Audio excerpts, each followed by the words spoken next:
आदरणीय सोमनाथजी वैद्य साहेबांनी आम्हाला सहकार्य केले आहेत। आजच त्यांनी 51,000 ग्रंथ या ठिकाणी जाहीर केले, त्यांना आपण टाळ्याने स्वागत करूयात।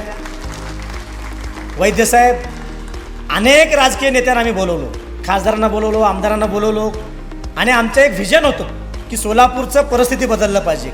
सिर्फ हंगामा खड़ा करना हमारा मकसद नहीं है, कोशिश इतनी ही है कि सूरत बदलनी चाहिए। आता सोमनाथ जे आहेत, काशीनाथाला सोमनाथ, काशीचं ते जगद्गुरू वेगळे, सोमनाथ सोरटा सोमनाथ, त्यामुळे आपण दोघं एकत्र येऊयात।